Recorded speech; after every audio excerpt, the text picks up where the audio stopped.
tudo bem? Eu sou a Lezanin e esse é mais um podcast da Sete Marketing. Hoje o bate-papo é sobre uma história incrível de amizade, sociedade, desafios e sucesso. E para falar, queria primeiro agradecer, né, a presença de vocês. Estamos aqui hoje com os nossos convidados, que não são só nossos clientes da Sete, posso chamar de amigos também. Eu sou cliente do escritório também, eu sou uma testemunha de tudo que vai ser falado aqui, eu sou um cliente do escritório. E além disso, eles são clientes da Sete Marketing. Estamos aqui com o Dr. Rafael Matos, Dr. Igor Bicudo e Dr. Vinícius Moraes, a BMM. BMM é Advocacia Personalizada. Queria que vocês contassem um pouquinho, né, da história de vocês, contassem um pouquinho de como foi empreender lá atrás, né? O ano passado a BMM fez 20 anos, então como foi há 20 anos atrás essa história? Acho que o Igor pode começar falando, que é o fundador lá do início, né? Começar falando e depois passar aí para o Rafa, passar para o Vinícius. Bom, primeiro quero parabenizá-los pela iniciativa e agradecer também pelo convite. Nós que agradecemos. É uma alegria estar com vocês e é um privilégio estar aqui também. Bom, como você falou, Bruno, são 20 anos de história. Me lembro quando comecei, eu, o Rafa e o Alexandre, e era um sonho de faculdade. Nós terminamos a faculdade e decidimos começar essa história. Uma história com muita determinação, muitos sonhos, mas a gente sabia também dos desafios. E são 20 anos de sucesso, com certeza. Sucesso porque estamos cercados de boas pessoas, um time competente, bons profissionais e também os clientes que nós temos e os parceiros que nós temos, todos nos ajudaram a chegar onde a gente chegou. Claro que temos muito mais para conquistar, mas são 20 anos com certeza de sucesso. Então é uma grande realização, não só profissional, mas também pessoal. É uma alegria também ter o Vinícius como sócio, né? Ele veio compor a sociedade depois, ele vai falar um pouquinho depois também da vinda dele. Mas eu e o Rafael que começamos lá atrás, junto com o Alexandre, e ele também voltou para a sociedade, atuou mais nessa parte de docência, e hoje ele é um dos sócios responsáveis pela área civil, coordena uma equipe grande, mas é motivo de alegria, né? E também entra, como a gente estava até conversando um pouquinho antes, né, de iniciar aqui o nosso podcast, a parte da fé, né? Como eu falei para vocês, a gente sempre acordou e até hoje a gente acorda e buscando, né? Recorrendo sim a Deus, pedindo para abençoar o nosso dia a dia, o nosso trabalho, porque é do trabalho que a gente forma a nossa família, a gente dá uma condição para a nossa família, para os nossos filhos, né? Que a gente realiza os nossos sonhos, que a gente pode fazer também algo de diferente e na vida das pessoas, assim, na condição de empreendedor, né? Que o escritório não deixa de ser também uma empresa do direito, né? E lá tem uma rotina, nós temos metas, né? A gente é cobrado pelos clientes, também tem a cobrança interna para a gente entregar o resultado de forma satisfatória. Então, hoje, o escritório também é uma empresa, mas uma empresa com alma, né? Uma empresa diferente. A gente também lá trabalha de uma forma para que seja um ambiente leve. Não é fácil atuar na advocacia, a responsabilidade que a gente tem, né, de lidar com o problema do cliente que recorre a gente. Às vezes tem uma situação difícil, uma situação delicada na empresa, está passando por um momento difícil e recorre ao escritório. Então tem que ser um trabalho sério, com serenidade, com profissionalismo, e aí um ambiente mais leve acaba fazendo a diferença, né? Porque tem que ter uma certa frieza também. Claro que a gente vai abraçar a causa do cliente, mas exige, né? É um trabalho técnico E também sensibilidade para entender e poder entregar aquilo que o cliente, né, está buscando. Mas o que eu posso falar desses 20 anos são 20 anos de alegria, são 20 anos, né, de aprendizado, porque com o cliente a gente aprende também. Como eu falei, o escritório também é uma empresa. E nessa troca que existe, né, entre cliente e prestador, né, nessa parceria, a gente acaba aprendendo. Então, às vezes, a pessoa chega com um determinado problema que, eventualmente, ou a gente já tenha passado, ou a gente vai passar por uma situação parecida, a gente está aprendendo junto. Então, assim, vencer, você ter uma empresa, atuar no direito, né, ser reconhecido, e ter um escritório consolidado nesses 20 anos é porque houve essa troca, né? Empreender no Brasil não é fácil, é uma né? vitória. Empreender no Brasil já é uma Todo vitória. dia é um desafio. Mas o que eu posso falar, até para deixar os meus sócios aqui falarem também, sócios, amigos, irmãos, são pessoas que eu admiro, né, profissionalmente, pessoalmente, pela história de cada um, né, pelo que eles representam para mim também. Mas são 20 anos de alegria, são 20 anos de conquistas, e cada suor, né, cada sacrifício sempre valeu a pena e não vai ser diferente. Então eu só tenho que agradecer pelos clientes, pelos parceiros, pelos meus sócios, pela minha família, agradecer a Deus também por todas as bênçãos, né, por essas conquistas, por estar aqui agora com vocês. Então só tenho que agradecer mesmo. Para finalizar essa minha primeira parte, é isso. É um agradecimento. Lindo, parabéns. É isso aí. É isso. Agora passo pro... Bom, Sobrou alguma coisa? depois de todo esse discurso aí fica difícil. Mas é exatamente como o Igor disse, né? Bom, quando nós nos formamos juntos há 20 anos, né? Fiz o ano passado. Isso. Então, nós tínhamos um sonho, saindo da faculdade, né? De advogar. Eu, a princípio, sonhava com uma carreira pública, né? Era isso que eu ia perguntar, se vocês queriam desde sempre ter um escritório ou não. Isso aconteceu. Assim, né? Depois o Igor conta e tal, mas a princípio queria ser delegado. Ainda bem que eu não fui. Eu estou bem mais feliz como advogado. Isso. E eu tinha um sonho mais voltado para a magistratura, né? Então, eu queria focar na magistratura, assim. Isso durante a faculdade, né? Assim, né? Mas a gente foi... Obviamente que durante todo o curso, a nossa amizade foi fortalecendo, a gente foi criando vínculo, né? E o direito, assim, sempre foi muito apaixonante. Eu digo por mim, né? Mas tenho certeza que para eles também. Eu estudava com o Igor, então eu acompanhei isso. Então, a gente gostava de estudar, a gente gostava de discutir as matérias, né? Então, assim, não era aquela obrigação, né? Até o colegial, acho que eu estudei um pouco por obrigação. Mas quando eu entrei na faculdade de Direito, de fato, despertou uma paixão em mim, sabe? Então, a gente gostava de discutir, debater os temas, enfim. Então, isso acho que já começava a mover dentro de nós essa paixão pelo direito. Independentemente de qual seria aí a nossa carreira, eu pensava, a princípio, na magistratura. E aí, na época, eu trabalhava no banco, né? Eu trabalhava no Bradesco. O Igor também trabalhava... trabalhava, não era na área também. E a gente sempre...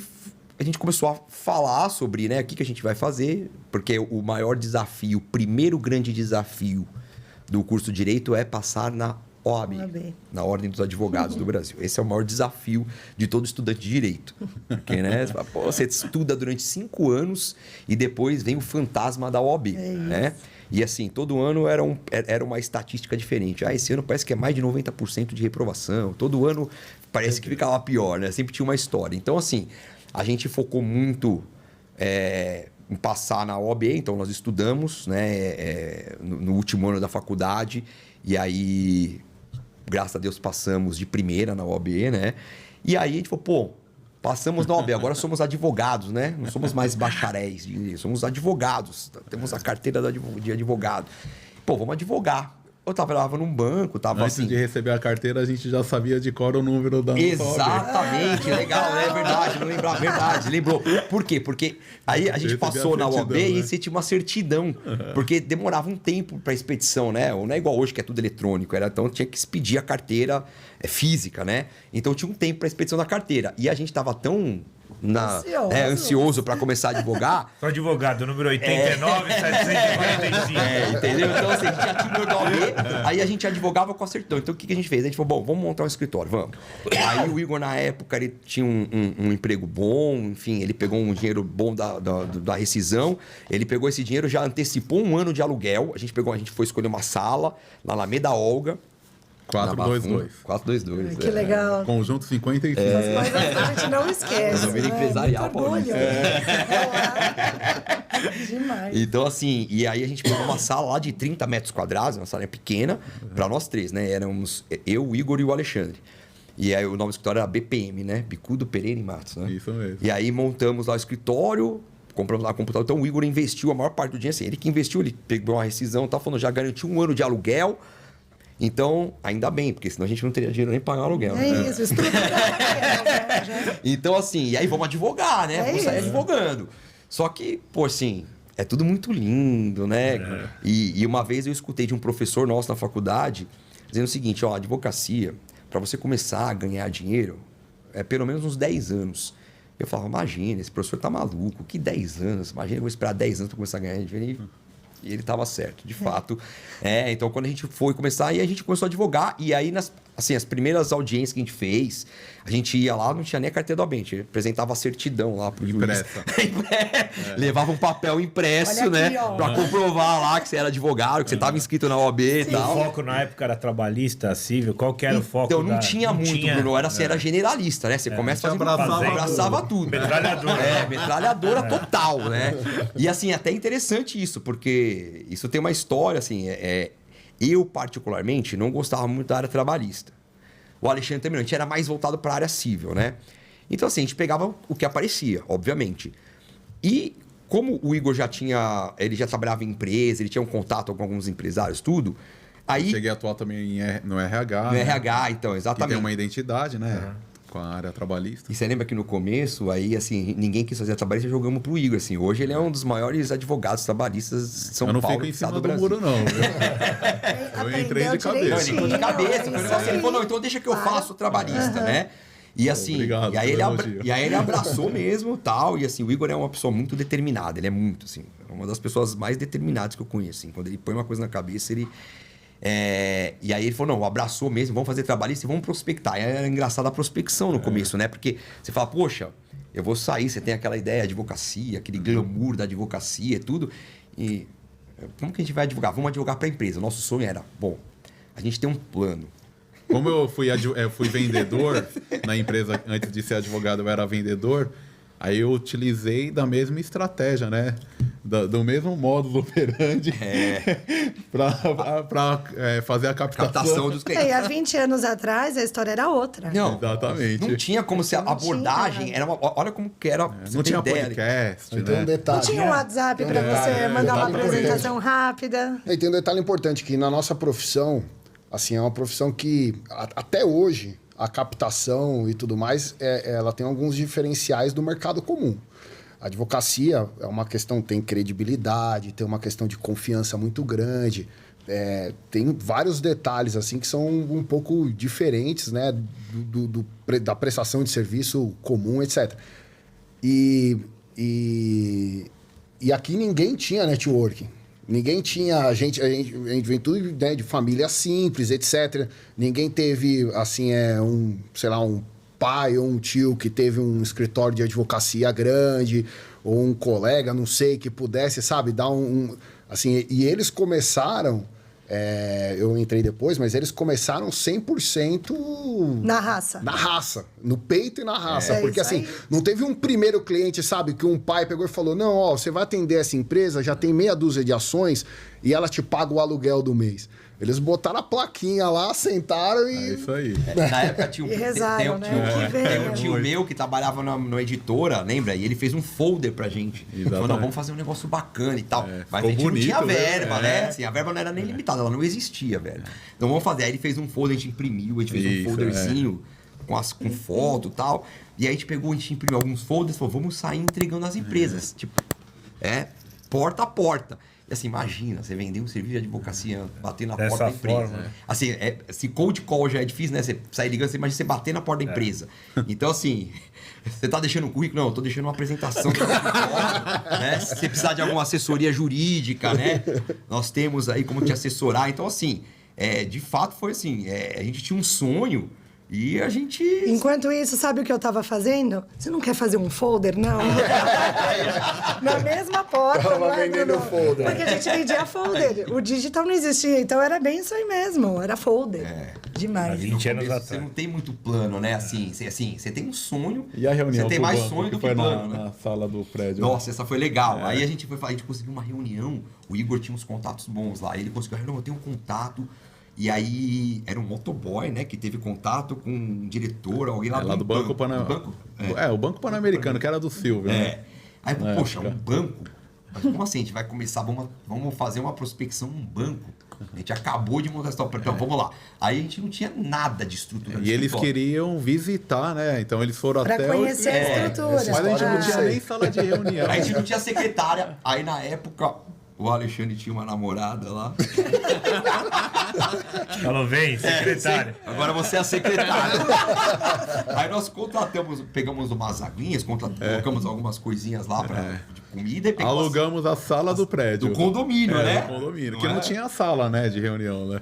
E aí, assim, atendemos eles lá, como se eles não fossem perceber. Nossa, né? Então, a assim, gente todo ingênuo. aí né? atendemos tudo, aí fomos levar depois eles pra almoçar. Aí levamos num restaurante na época que, assim, a gente não tinha condição de pagar. A gente levou num restaurante, assim, que bom. E aí eu lembro que eu fiz um cheque. Você lembra? Eu fiz um cheque, assim, ó, com dor no coração, assim, né? Tipo, não, a conta é nossa, deixa que a conta E aí eu assinei o cheque e falei, seja o que Deus quiser. Depois a gente vê como que a gente vai compensar esse cheque. Então, assim, são histórias, assim, que ficam até hoje. Hoje a gente dá risada e a gente falava, né? Um dia a gente ainda vai rir disso. E, poxa... Graças a Deus, né? O primeiro cliente, vocês lembram do primeiro caso que entrou assim? primeiro... A pedra fundamental, né? Teve uma ação bem marcante que foi aquela contra do Carioca, né? Que procurou, que participou de uma licitação. Essa né? foi legal. Nossa, isso aí foi muito legal. Assim, era uma empresa grande, assim, uma empresa de tintas.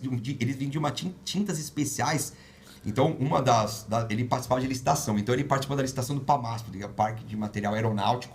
Ele vendia tinta especial para os aviões da aeronáutica. E, enfim, ele participou e ele foi inabilitado, acho que por algum motivo lá. E ele nos procurou para a gente entrar, impetrar um mandado de segurança contra essa inabilitação, que seria uma inabilitação ilegal, tudo. E era uma licitação alta, então, assim, foi um caso bem emblemático. E, assim, a gente não conseguiu cobrar, enfim, a gente não sabia nem cobrar. Então, assim, e acho que ele percebeu que a gente tinha muita energia, mas que a gente era, assim, tava começando. Então ele falou assim, vai ser bom porque... Eu vou apostar neles. Eu vou apostar. Eu acho que eles vão lá nessa energia, em toda essa, eles gostam de estudar, tem essa energia toda, e eu não vou ter que gastar, acho que, muito dinheiro aqui com eles. Então, assim... E aí a gente foi, e a gente conseguiu a liminar. Isso. Eu fui levar a liminar lá no Parque de Material Aeronáutica, até era um coronel, sei lá, um major, que acho que era o chefe, que era o presidente da licitação. E eu fui lá todo meio receoso, fui com o oficial de justiça, acompanhar com a ordem judicial, né? Então, assim, esse foi um caso bem emblemático. E aí a gente fez até um mandado de segurança, ele levou a gente... Até acho que a gente foi depois no... Justiça Federal. Foi na Justiça Federal, a gente foi acho que no hotel que ele tava. Eu não tava com você. Aí a gente teve que fazer alguma petição lá no hotel. Enfim. E aí, assim, esse empresário, a gente lembra até hoje que ele fala assim, não, vocês são muito bem quando nós conseguimos eliminar, obviamente. E aí ele, não, vocês vão ganhar muito dinheiro, a gente vai ficar... Vocês vão ganhar muito dinheiro, a gente vai entrar e vai fazer um monte de coisa. E a gente, né, a gente falou, nossa... a gente achou que ali a gente já tinha... E depois, enfim... E teve o caso também do Jorge, né? Que eu fui despachar. Foi. Que você conseguiu a tutela. Aliás, foi você conseguiu essa liminar porque assim, a gente começou a advogar na maior, no Greve. meio da maior greve do Poder Judiciário. Foram mais de 90 dias de greve do Poder Judiciário. Tudo com emoção, hein, gente? Com emoção. E aí, assim, como que você vai advogar? O judiciário já é aquela maravilha, né? Que nada anda e tal. Como é que você vai advogar com o judiciário em greve? A gente começando. Aí vamos nos especializar em tutela antecipada. Você só conseguia... Então, só tinha lá o plantão para medidas urgentes. Então, né? Liminar, tutela antecipada. E aí o escritório se especializou em tutela antecipada. E aí o Igor foi Vamos conseguir agilizar. a primeira tutela antecipada. E foi meu né? primeiro despacho, porque eu nunca trabalhei na área. Na verdade, o meu contato assim na área foi com o meu próprio escritório. Então eu comecei como advogado, né? O estágio eu só fiz obrigatório da faculdade e trabalhar mesmo no escritório só no meu próprio. E aí, claro, que no começo é a dificuldade, fazia de tudo, né? E o meu primeiro despacho foi nesse caso. Eu me lembro, como eu vim da área comercial, e aí eu falava pro Rafael e pro Alexandre, não, deixa que eu vou despachar. E eles estavam um pouco inseguros, né? A gente estava começando, porque eles sempre já tinham atuado como estagiário, então eles já tinham uma familiaridade maior, né? Com o ambiente e tudo, e eu não. Falei, não, eu estudei. Aí que entra um pouco da minha determinação, eu acho. Aí eu falei assim, não, eu estudei, quem vai sou eu. Falei assim, não, eu vou. E no meio da greve, então tinha a dificuldade de ser atendido, né? A questão que era um caso também delicado, então a gente estava pleiteando uma liminar. E eu nunca tive medo de juiz. Porque o advogado, tem alguns colegas que na hora de falar com o juiz, eles travam um pouco. Parece que ele está diante ali de um Sumidade. ser... mas não é uma pessoa comum. E não há hierarquia. Não há entre hierarquia, né? O advogado tem a autonomia e aí eu já chego, então eu não fico inibido. Eu não sou tímido para isso. Então eu cheguei, isso, né? Eu tinha... Mas isso é bom, o diálogo acontece assim. Até com o hoje, juiz, quando mas tem um despacho então- importante de fazer no gabinete no Aí eu já cheguei cumprimentando o juiz, já foi... Claro. já- Como vai, excelência? Boa tarde. Já volta Aí eu expliquei o caso pro juiz, aí ele estava em dúvida se ele ia dar liminar, e era contra uma grande empresa, e ele falou assim, nossa, mas eles não fizeram isso mesmo? Como que a empresa não agiu dessa forma? Eu falei assim, excelência, se eles não agiram dessa forma, se era para ter agido diferente, com certeza, assim, eu não sei. Mas se eu fosse advogado da empresa, essa causa nem estaria aqui, porque eu não ia deixar chegar. Né? Eu já falei assim pro juiz, né? Aí ele analisou tudo, não, doutor, eu vou deferir então. Aí deferiu, eu saí do fórum, liguei pro Rafael, pro Alexandre, feliz da vida, que foi meu primeiro despacho, né? No meio da greve. Que legal. Então foi uma maior alegria. Então, como eu falei, né? Um desafio atrás do outro, né? E hoje estamos aqui com vocês. E o Vinícius, como que foi a história? Como que você chegou aqui com essa dupla? Chegou com o mato. Conta aí, O mato já estava tudo cortado, né? Chegou chegando. A gente, que nem a gente falou no começo, né? A nossa relação, acho que, primeiro do que sociedade, ela foi de amizade, né? A gente se chama de irmãos, né? Porque é amizade, irmandade, enfim. A gente já se conhecia, eu frequentava já a casa do Rafa. Eu estudei junto com o irmão do Rafael, desde o maternal, na escolinha. Então, já frequentava a casa do Rafa desde pequenininho. Nossa, é de infância, então. De infância. Que legal. Então, conheci os pais do Rafa, toda a família dele, primos, assim, todo mundo. Conhecia bastante já, era super próximo da família dele e tudo mais. E aí, eles se conheceram na faculdade. Eu sabia que eles tinham inaugurado lá, fundado o escritório e tudo mais. E eu sou mais novo, na época que eles já eram formados, eu estava na faculdade. E aí eu fui visitar o escritório deles. Era estagiário. Estagiário na... Eu era estagiário na... A empresa chamava SATA, ela não existe mais, que era uma empresa do Grupo Varig. Trabalhava no aeroporto de Guarulhos, fazendo no estágio, estudava à noite. E aí, um desses dias que eu... Você era preposto, né? Era preposto Na trabalhista. Na né? trabalhista. E hoje você é tributarista. Comecei fazendo a audiência na condição de preposto, trabalhista para essa empresa. Foi o meu primeiro contato com a área, com direito. Mas eu já trabalhava em escritório de contabilidade antes e tudo mais. Então, eu já sabia assim, que a área que eu queria atuar era a área tributária. Mas o meu primeiro estágio que apareceu foi no Trabalhista e eu abracei para entrar na área, né? E aí, um desses dias eu fui visitá-los no escritório que eles tinham iniciado, no escritório que é o escritório de hoje. E aí foi interessante pra caramba, assim, de vê-los ali, só os três, né? Eram 3 mesas, 3 computadores e tal. E aí Telefoninho fixo, telefone né? fixo, tudo. E... Fax.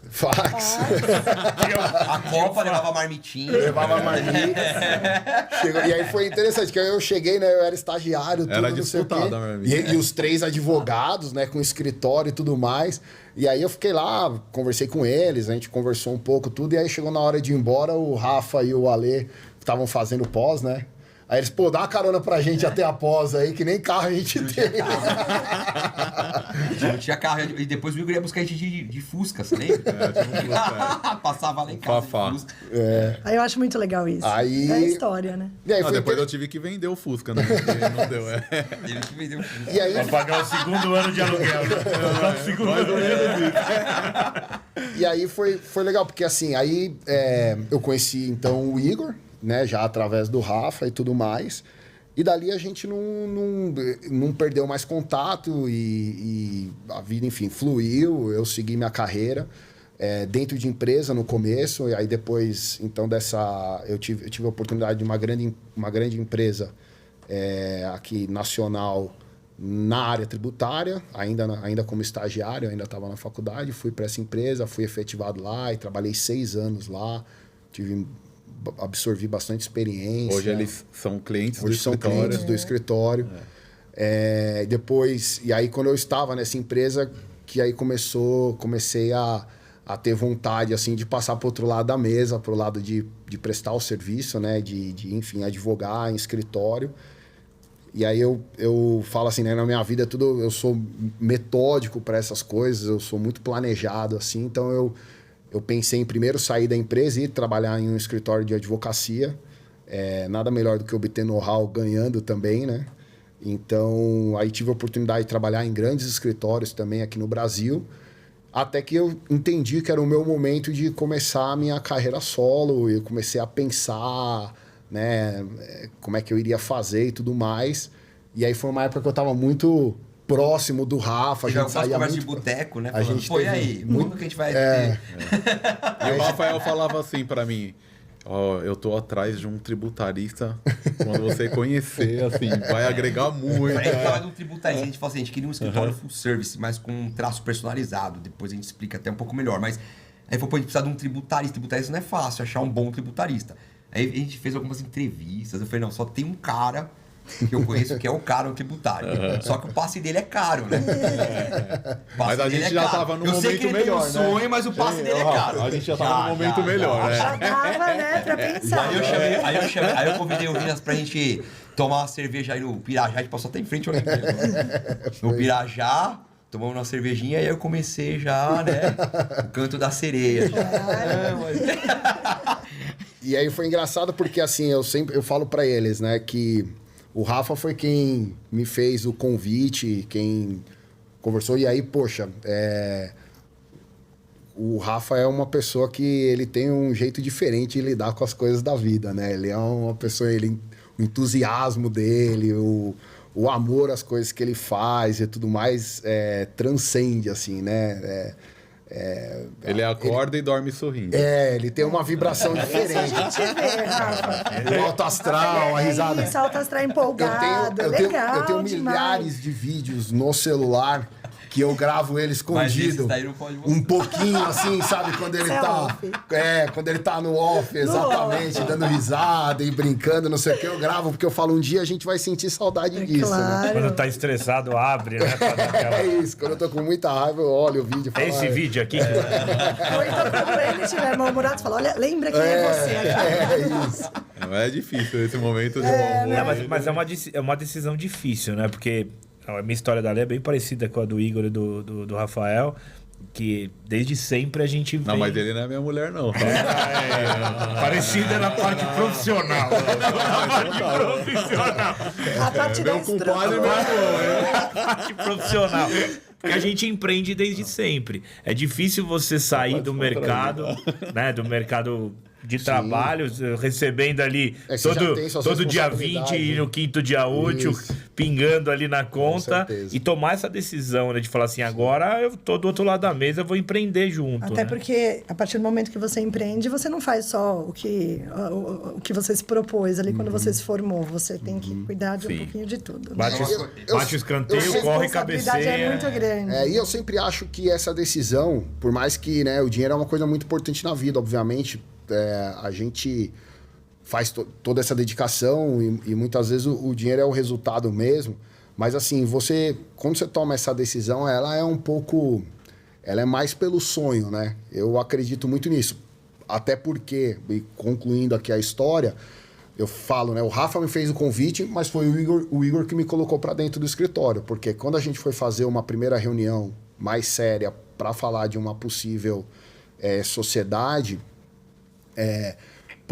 e também tinha dificuldade de que àquela altura, faz 10 anos isso, tá? A gente já é sócio há 10 anos, mas nessa altura da vida eu já tinha uma série de compromissos. E de fato eu já tinha ali uma remuneração, minha carreira já tinha avançado, então também tinha essa dificuldade de eu tomar a decisão. E aí na hora que a gente conversou, o Igor teve uma atitude assim, porque não tinha nem como falar, assim, por mais que o escritório já tivesse mais estruturado e tudo mais, eu estava trabalhando em um lugar que tinha, era um escritório de 40 anos, 50 anos, com 300 advogados, então a estrutura de remuneração que eu tinha lá, eu não ia conseguir ter no BMM na época. Mas o Igor, que estava meio que me conhecendo ali, assim, mais próximo, tirando essa visita que eu fiz no escritório, na época que eu era estagiário, ele já pegou um contrato assim, né? Do lado falou, era um trabalho tributário, e ele colocou assim em cima da mesa, falou, dá uma olhada nisso aí. Se você conseguir resolver isso aí, metade é seu. E daquele trabalho. E o que me chamou a atenção foi a atitude e não ter o receio de dividir as coisas, né? Eu falei, é o tipo de gente com quem eu gosto de estar junto. Se a gente tá junto na briga aqui, ele teve a humildade também de falar, isso aqui eu não vou conseguir resolver, então se você conseguir resolver, metade é seu. Então, independente, depois a gente foi conversar, uma série de acertos, toda a parte, até a gente chegar na estrutura de hoje em dia, mas foi aquela atitude que me colocou para dentro. O Rafael eu já conhecia desde os 4 anos de idade.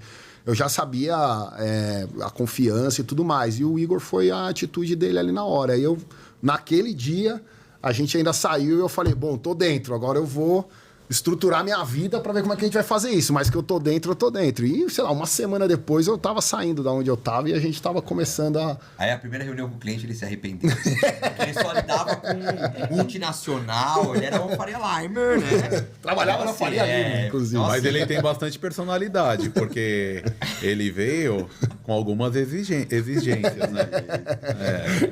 Toalhas brancas no meu camarim. Trufas. Eu me lembro que ele falou assim, olha, como que eu vou trazer um cliente, eu tenho um relacionamento com várias pessoas, se não tem nem o meu nome na placa...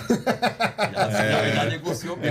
Trucou ali, né? Truco. Não, porque eu lembro que foi engraçado, porque quando eu tive a primeira conversa com a gente e tal, aí a gente obviamente sabe que quando você tem um escritório, quando você empreende, transcende o conhecimento técnico que você tem. Né? Então, assim, é muito bom, eu posso ser um excelente advogado, eu tenho que ser um bom captador. Se eu não souber vender, hoje tudo que você faz, você tem que vender. A gente está se vendendo o tempo todo. É verdade. É isso. Então, assim, eu também, no momento da minha carreira, eu achava que, vender não é pra mim. Eu tinha em mente que eu tinha que ser um bom advogado, que eu tinha que saber fazer uma boa sustentação oral, ter um bom poder de argumentação, de persuasão. Mas vender, eu achava que não, essa coisa de ficar vendendo e depois vender, não. Vender faz parte do negócio e você vai ver que vender é um negócio meio orgânico. A gente, às vezes, tem na mente que o vender você tem que ficar empurrando, né? Tem que ficar insistindo. E o vender é um processo natural. E aí, assim, eu fui, num determinado momento da minha carreira, entender isso. E quando a gente eu conversei com o Vinícius, eu já sabia que ele era um baita advogado, que tecnicamente era por isso que eu queria ele de sócio. Mas eu também, sabe que a gente se conhece desde pequeno, e assim, ele é uma pessoa super expansiva, todo mundo adora ele também, é um cara que tem uma puta energia também, todo mundo gosta dele. Então, assim, o comercial é isso. Você transmite energia. Então, antes de mais nada, você transmite segurança, você transmite a sua energia. E ele é uma pessoa que ele tem tudo isso dentro dele. Então, assim, ele é uma pessoa que, assim, tudo, comercial, simpatia, autoridade. Só que, e aí, lembra que você me falou? Você falou assim, mas eu não tenho experiência comercial, assim. A vida inteira eu trabalho em empresa, né? Na parte... Além das exigências que eu fiz, eu falei, eu não tenho nenhum cliente. Não, assim, é só eu e eu. E eu falei assim, não, você é um excelente vendedor, pode acreditar. Hoje é um dos que mais trouxe os maiores clientes pro escritório, entendeu? Assim, então, assim, é um dos que mais fecha. Porque flui, é o que você disse, é natural. Entendeu? Então, assim, eu acho que foi legal a gente perceber que a gente tem essa complementariedade, né? E ter cumplicidade, que eu acho que como a gente lida muito com empresários, outra coisa que a gente percebe muito, e até na pandemia isso aumentou, que são conflitos societários. Sempre teve, né? Você fala assim que a gente já ouviu o bordão, todo mundo já deve ter ouvido um bordão de que a sociedade é um casamento sem sexo, né? É quase que um casamento. Porque você tem que conviver nos dias bons e nos dias ruins. Nem todo mundo vai estar alinhado o tempo todo, nas mesmas decisões, com os mesmos, né? Com os mesmos pensamentos. E você ter, antes de tudo, empatia, né? Porque é difícil isso, né? Porque você tá lá no negócio, todo mundo quer o mesmo negócio. Então a gente vê muitos clientes, empresas que ruíram por conta da falta de harmonia, da desarmonia entre os sócios. Empresas que até financeiramente eram saudáveis a princípio e que começaram a entrar numa decadência por conta de desavenças entre sócios. E aí de um sócio não suportar olhar para a cara do outro. E antes da pandemia até foi um negócio que o sócio porque terminar uma sociedade ela é mais difícil que terminar um casamento. Então muitas sociedades os sócios iam se aturando com a barriga, se aturando, porque não tinham, né, assim, era muito custoso, muito trabalhoso, muito desgaste, tentar resolver aquilo. E a gente foi percebendo que na pandemia, acho que todo mundo repensou a sua vida, então a gente teve um boom, assim, de conflitos societários, de que acho que as pessoas tomaram decisão, falaram, não, eu não estou feliz com o meu sócio, eu quero ir embora. E nós já ouvimos de mais de um cliente nosso, de alguns clientes nossos, que eles, de clientes que admiram muito a harmonia e o amor que tem entre a gente. Então isso é legal, porque isso não significa que a gente não briga, a gente briga. A gente às vezes quebra o pau, a gente discorda, tem divergências, mas o respeito e o amor que a gente tem um pro outro está acima disso. Então isso é legal, né? Então isso traz assim... É legal e é difícil de ver. É muito difícil. A gente ouve isso de clientes, né? De empresários. Não, e acho que vendo isso, eu acompanho já, a gente atende a BMM há algum tempo e eu venho acompanhando essa evolução da marca mesmo, do posicionamento da marca. É isso que você falou, acho que traz muito isso, né? Eu acho que esse alinhamento que vocês têm, ele passa para a cultura da empresa. Porque hoje é uma das coisas mais difíceis de se criar numa empresa. Não é porque vocês não conseguem abraçar tudo. Vocês têm mais 25, 30 advogados que estão ali no time, né, de vocês, que precisam... Quando o advogado está numa reunião sozinha com o cliente, ele precisa passar a mesma cultura como se tivesse o Rafael, o Igor e o Vinícius. E acho que eu venho acompanhando isso, essa evolução da marca BMM também, tanto com o posicionamento de marca, como com essa questão da cultura dos próprios funcionários. Eu queria que vocês falassem um pouquinho também dessa questão da cultura, né? Então, acho que é uma parte... A gente lida com muitas empresas também, acho que uma das partes mais difíceis que tem é implantar uma cultura empresarial, né? Você criar aquele posicionamento, criar aquele propósito, aquela missão, visão, valor que tem que vir de dentro, tem que vir dos sócios e passar aquilo para o mercado e para os colaboradores. Então, acho que, assim... Eu lembrei de uma coisa A gente vive tanto isso que acho que todo mundo tem bastante coisa para falar a respeito. Eu lembrei de uma coisa, você falando, eu lembrei de uma coisa que assim, eu aprendi, eu ouvi uma vez do Igor isso, e vai ao encontro do que o Vinícius estava falando, até de como ele entrou na sociedade, que foi justamente por ver a atitude do Igor, que ele não conhecia ainda tão bem na época, de que não tem medo de dividir, de compartilhar os sonhos. Então, um sonho, quando você vive sozinho, ele é só um sonho seu. Quando você compartilha esse sonho, ele toma outra dimensão. É verdade. Então, isso acho que foi uma marca que acho que isso daí é o ponto de partida para isso, Bruno, para as pessoas que estão conosco conseguirem pegar esse espírito do negócio. Porque uma vez eu escutei do Igor, né?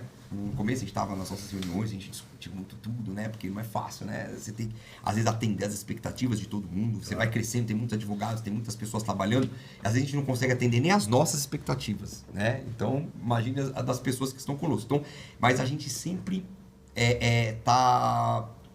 isso sempre traz um incômodo pra gente. A gente tá sempre querendo, de alguma forma, buscar uma forma de atender a expectativa das pessoas. E eu ouvi do Igor, isso virou um bordão que a gente falava que era um dos mantras dele, que ele falava assim, o que era mais importante e tal do escritório, mas a gente colocou lá se era o faturamento, se era o cliente, se era a receita, enfim. A marca e tal. E ele colocou as pessoas que trabalham com a gente. Na época, quase que até a gente até brincou tudo e tal. E assim, na época, talvez eu não consegui captar ali, de fato, essa essência. E hoje eu vejo como isso é o que faz toda a diferença. E eu falo assim, o nosso propósito maior, lógico que todo mundo tá pagando dinheiro. Ninguém sai de casa, né, pra trabalhar, você sai de casa, obviamente, para pagar dinheiro, mas o maior propósito do escritório, ele falava que o maior propósito era fazer a diferença na vida das pessoas. Isso foi uma coisa que era um dos mantras dele que a gente falava, um dos mantras do Igor, é fazer a diferença na vida das pessoas. Acho que esse pensamento que a gente tem de fazer a diferença na vida das pessoas, tanto das pessoas que trabalham conosco, que colaboram com a gente para a gente estar onde a gente está hoje, quanto as pessoas que nos procuram buscando alguma solução para o problema dela, que é o cliente. Então, de alguma forma, o nosso propósito no final do dia é fazer a diferença na vida das pessoas. Tanto na vida do cliente... Nas duas pontas. E nas pessoas que trabalham conosco. É demais. Então, acho que isso esse é a principal mola propulsora que através daí, aí, acho que o negócio gira, mas flui de forma mais natural. E não tem como você separar a empresa das pessoas. E nós, como sócios da empresa. Nós somos a empresa. É isso. Entendeu? Então, assim, o que a gente é em casa, o que a gente é aqui, nós somos na empresa. Então, o respeito, entendeu? Eu vou trabalhar feliz. Começa com a playlist no carro, com uma oração, né? A forma que você vai iniciar o dia, que você vai encarar o seu dia, como que você vai chegar no escritório, no momento que você vai dar um bom dia, no momento que você vai atender uma pessoa, no momento que você vai falar com o cliente. É isso que vai fazer a diferença. Outro dia eu fui lá na Opus Dei, não vamos entrar na religião, mas... aí a pessoa estava comentando comigo da reforma trabalhista, que o direito do trabalho é complicado, favorece muito o trabalhador, tudo. Aí eu gostei da resposta que eu dei, né? Tive uma reflexão ali na hora, porque a gente tem cliente que atua no mesmo segmento, são concorrentes. E praticamente do mesmo tamanho, 1.000 empregados. Um tem 400 ações e o outro deve ter umas 30, 40. A lei não é igual para os dois? Sabe qual que é a diferença? É a gestão. É isso. No momento, eu falei assim para ele, no momento da dispensa, tem gente que age com respeito, que explica, olha, infelizmente o seu contrato está sendo encerrado porque a empresa está passando por uma dificuldade, está passando por uma reestruturação. Você usa até os bordões, né, assim, de RH, né, é uma reengenharia, isso, aquilo, mas com respeito, trata a pessoa com dignidade. Agora, aquele outro empresário ou aquela pessoa que aquele empresário, né, nomeou, né, para aquela função ali, indicou para fazer aquele trabalho, e se não age com respeito, a lei é a mesma. É isso. E na forma da dispensa, né, não é de forma respeitosa, o que vai acontecer? Às vezes a pessoa nem tem o direito, mas por conta daquele desligamento que foi traumático, né, ela vai mover uma ação. E aí as pessoas acabam colocando um pouco a culpa na lei, a culpa no advogado, a culpa, né, em tudo. Mas é uma coisa tá clara, é a gestão, é o dia a dia. Acho que é a construção, né? O que a gente estava falando da cultura da empresa, que essa cultura ela passa para os colaboradores e tudo depois disso fica mais fácil, né? Tanto na parte nossa de comunicação, como na parte de RH, na parte financeira, como você lida com os problemas, como você lida com o mercado, como você lida com tudo. Então, acho que por isso que eu citei essa evolução realmente que eu senti e tá claro aqui, né, que é essa mudança de cultura, né? E essa mudança de cultura traz um novo posicionamento de marca de vocês, né? Eu acho que isso não só eu tô vendo, como o mercado também tá vendo, né? Aí a gente tá ficando mais velho, nós 3 somos pais. É isso. Entendeu? Isso faz uma mudança grande na vida do homem, o compromisso com a família, com o filho, né? Então, assim, a nossa cabeça também tá diferente, né? O trabalho, ele tem um ressignificado, né? Os sonhos também são diferentes. É um momento especial, né? Diferente. Exatamente. Então, assim, a maturidade, acho que são vários fatores que acabam contribuindo, mas a gente não deixou a essência de lado. Então, quando a gente começou a falar, o Vinícius falou da história dele, a vinda dele, do início, a gente tem isso aqui dentro, muito forte, muito vivo, né? Está presente na gente. Então, desde o cliente pequenininho que a gente vai atender até o mega empresário, a gente é o que é. Agindo com transparência, com seriedade, o compromisso que a gente assume com o cliente, né? A preocupação de entregar o melhor para o cliente. Por quê? Porque a gente não perdeu a essência, né? Não perdemos a essência. Esse, eu acho que é um dos principais fatores. E passa que a gente vende a marca, como o Bruno falou, né, Bruno? Assim, não adianta a gente fazer uma reunião com o cliente, vender e falar, a gente vai entregar o BMM, a gente vende, mas a gente... Não somos nós 3 que vamos... A gente não tem braço para fazer tudo isso. E aí o time não entrega o que a gente vendeu. Então, assim, para a gente conseguir espelhar isso, essa cultura tem que ser o quê?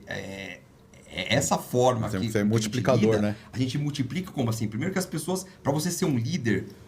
a gente acredita muito nisso, que um líder não é aquele que impõe, não é aquele que sabe mandar.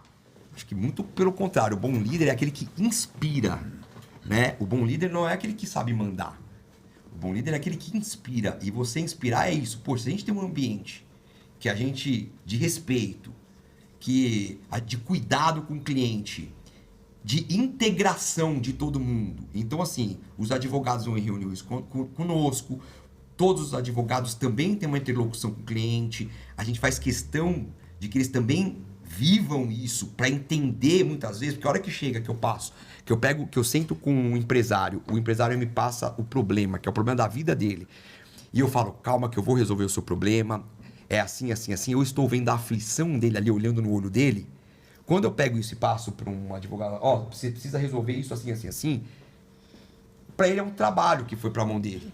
Ele não sentou nos olhos do empresário, ele não viu a aflição, ele não, na conversa não percebeu talvez algumas nuances do porquê que aquela preocupação às vezes está muito exacerbada, porque ele fala, mas isso aqui ele está se preocupando com isso. Então, assim, então a gente faz questão de participar todos de reunião. Então a gente tem algumas pessoas, claro, que não dá para você pegar o escritório todo, mas sempre a gente envolve as pessoas diretamente com o cliente. A gente trabalha de forma muito transparente, não é top-down, assim, a gente trabalha na medida do possível, na maior parte do tempo. Claro que tem algumas coisas que você tem que ter algumas normas, mas você trabalha na horizontalidade. Todos são sócios, então, né? assim, a horizontalidade permite com que você espalhe de forma muito mais orgânica e fluida essa cultura. Quando você tem uma verticalidade, você fala top-down, eu discordo, porque o top-down pode ser meio goela abaixo, uma coisa que alguém tá me colocando que tem que ser assim. E aí o ambiente deixa de ser saudável. E vira uma coisa assim, a pessoa tá sendo uma coisa... Agora, para você, quando você tem essa horizontalidade, todo mundo sentindo essa energia, todo mundo... Você explora o melhor de cada um. Eu acho demais vocês estarem falando isso agora, porque eu ia, inclusive, perguntar, né? Então, por exemplo, o empresário, a empresária. Você tem lá a sua empresa, você é bom no que você faz. Às vezes ele precisa de uma assessoria jurídica, mas não sabe nem o nome do que ele precisa de vocês. Ele precisa se reunir com vocês, explicar a situação. Olha, eu estou esse é o cenário da minha empresa e eu preciso da ajuda. a figura do advogado, muitas vezes, ela deixa a pessoa um pouco intimidada. Eu preciso falar direito com o advogado. Como que é, Será né? que eu minto isso? Será que eu omito isso? Porque essa pessoa tem que ser transparente com vocês para vocês entenderem qual que é a situação e orientar, né? Esse vai ser o caminho que nós vamos seguir. Mas como que é? Como que funciona, geralmente? As pessoas, elas ficam realmente Esse é o primeiro intimidadas? desafio, né, pra gente. É estabelecer uma relação de confiança. Né? Que a Isso advocacia mesmo. é isso, é o primeiro ponto. É a confiança. Porque se o cliente não for sincero com o advogado, como que você vai poder... Já não anda, né? E a pessoa exatamente. precisa se sentir confortável de alguma Precisa. maneira, né? Por Explicar pra isso você. que eu acho que a nossa história é algo que nos favorece, né, em relação a outros escritórios que tem no mercado jurídico. O nosso escritório acaba sendo diferenciado pela nossa história, pela nossa forma de trabalhar, pela forma que nós conduzimos os trabalhos, né, os processos, pela essa cultura que a gente implementou. Pela maneira que vocês explicam. A gente Exatamente. nota isso, né? Eu ia até dizer que a gente tem no nome, né, advocacia personalizada, que sempre foi o nosso objetivo, assim, de se diferenciar do mercado, né? A advocacia no Brasil, ela foi, enfim, é um business e ela foi virando, principalmente a advocacia de massa, etc., ela foi virando, assim, uma produção industrial, né? Então, a gente, há 10 anos, quando a gente sentou e discutiu como que ia ser o escritório, como que a gente ia trabalhar o direito, os clientes, etc., o Rafa trouxe essa...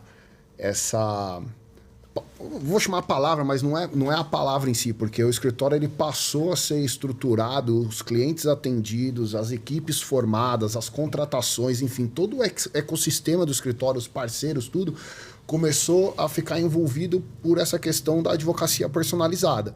Então a ideia era a gente voltar para aquela advocacia em que assim o foco é o cliente, o objetivo do cliente é o foco do escritório, é o que o escritório busca, entendeu? Então eu tenho o cliente que ele quer dobrar o tamanho da empresa dele, eu tenho o cliente que quer vender o negócio dele, eu tenho o cliente que quer fazer a sucessão do negócio dele. Cada um dos nossos clientes tem um objetivo. Só que no meio disso, chega uma ação trabalhista. A forma como a gente vai conduzir essa ação trabalhista está relacionada ao objetivo desse cliente. Se esse cliente quer dobrar a empresa dele, ou ele quer vender a empresa dele, o modo como a gente vai conduzir essa ação trabalhista, uma ação tributária, uma demanda civil, nunca pode perder o norte, que é o objetivo desse cliente. Entendeu? Então, assim, e tudo isso vem do personalizado, né? De você conhecer o seu cliente, de você conhecer as dores e os objetivos dele. A partir daí, aí voltando para a cultura e falando de diferencial, eu acho que a gente conseguiu, como a gente estava falando, assim, você vê que está tudo meio que relacionado, né? A gente sempre teve uma harmonia muito grande entre a gente. Como o Rafael falou, o amor aí tá acima de tudo. A gente tem nossos debates no escritório, etc., mas o respeito e tudo mais sempre prevaleceu.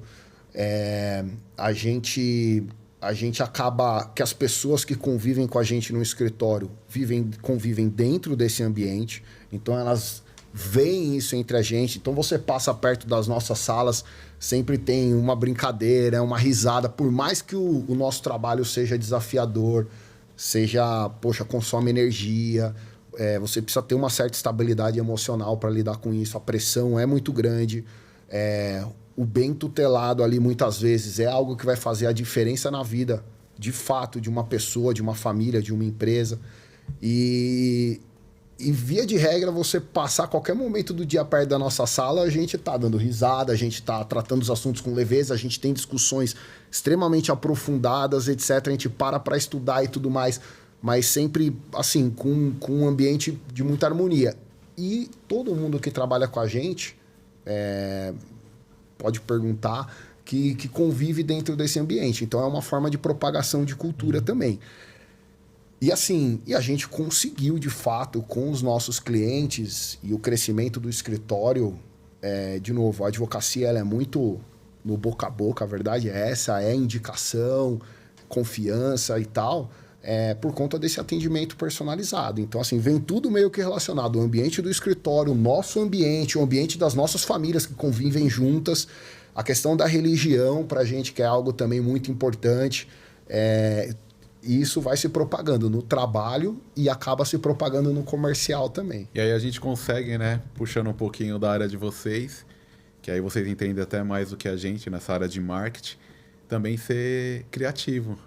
Porque como que vai ter uma ideia boa num ambiente pesado? Exato. Ninguém vai conseguir pensar. A boa energia só não tá liberado, é isso, ajuda. Não tem escorregador.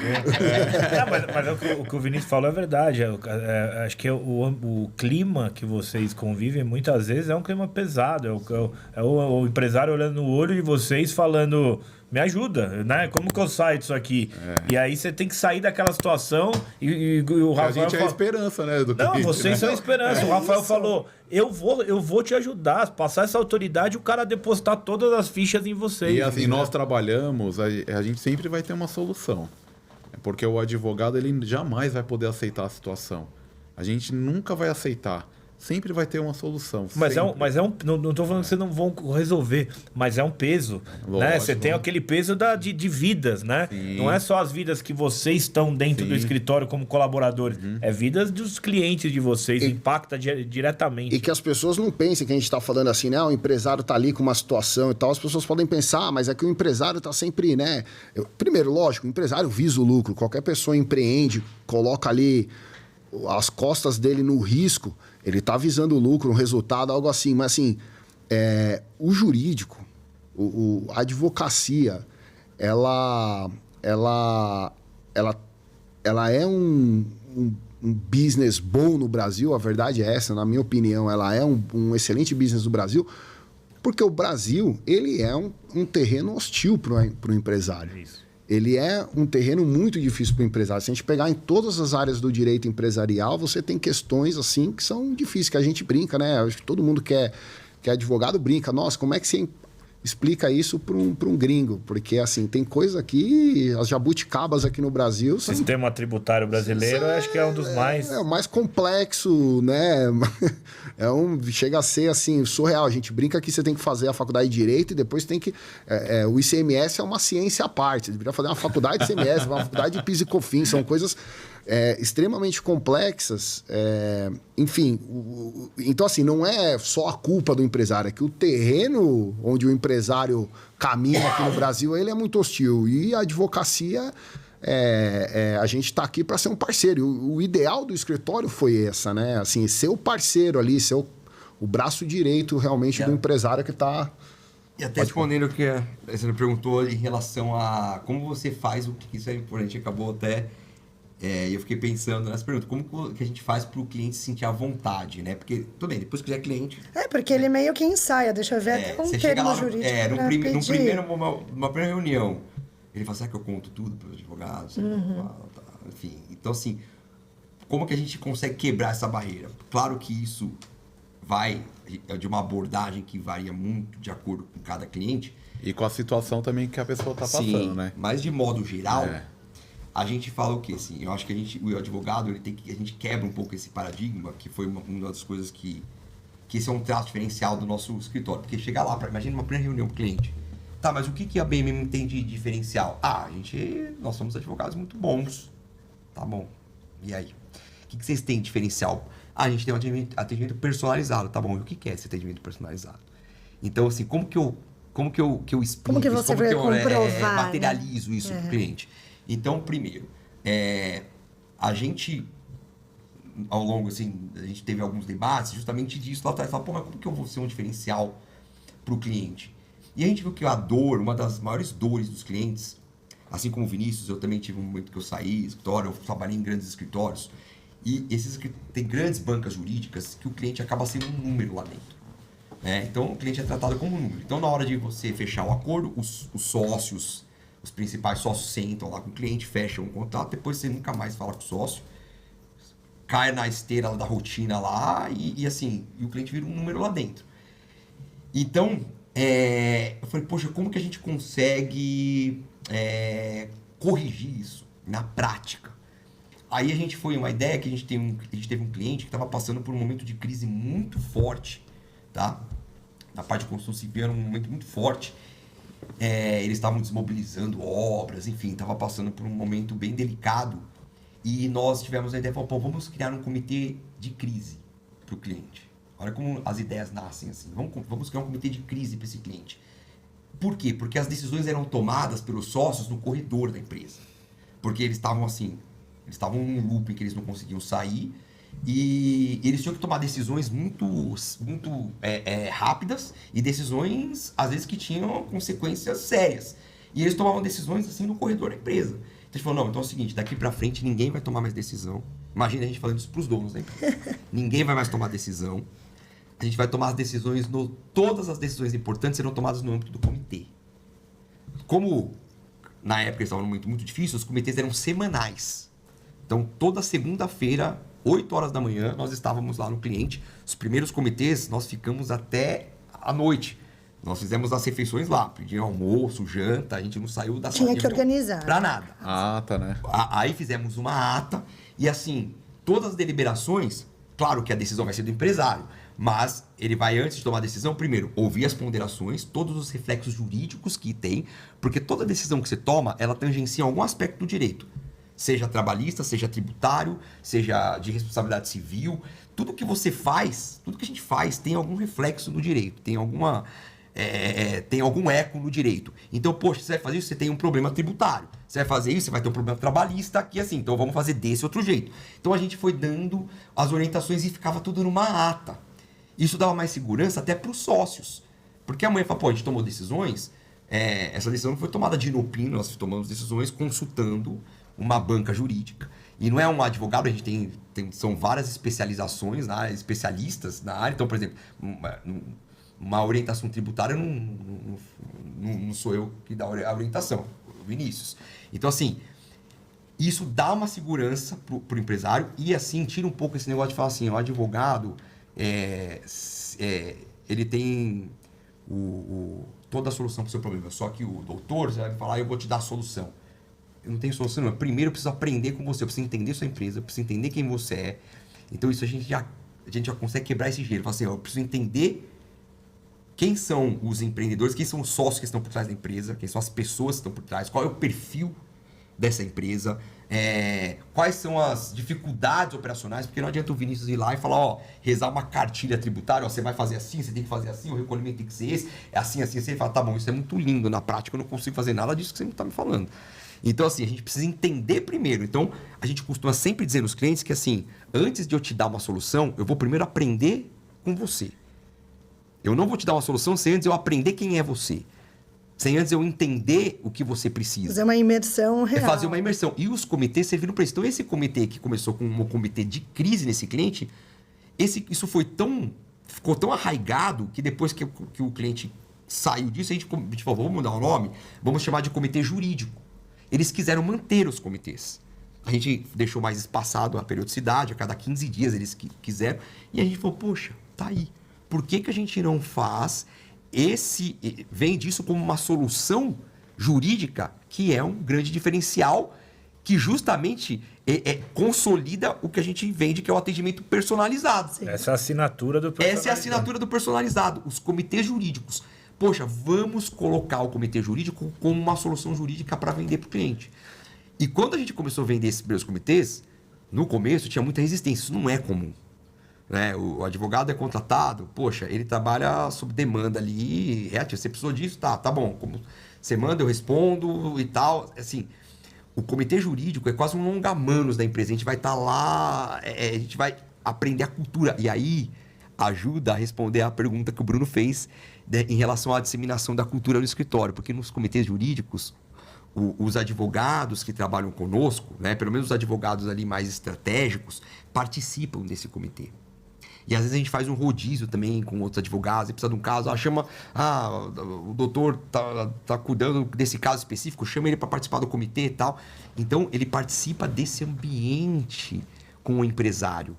entendeu? Então ele sente a atmosfera, que ali você vai conhecer. Então ele pega o DNA do cliente, ele aprende algumas nomenclaturas que são interna corporis, né? Que são nomenclaturas corporativas do cliente. Então, assim, vai um advogado trabalhista numa audiência de um cliente, ele fala a linguagem do cliente.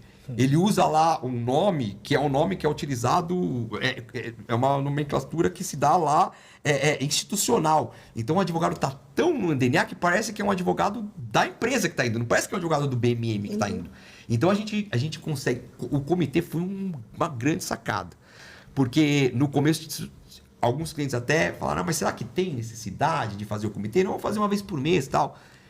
E depois esse cliente não vive mais sem comitê. Fala, não, o cliente, assim, aprendeu que o comitê, isso traz uma segurança pro empresário de tomar decisões, principalmente quando tem mais de um sócio, você tem alguns sócios, de tomar decisões com respaldo jurídico, decisões importantes com respaldo jurídico.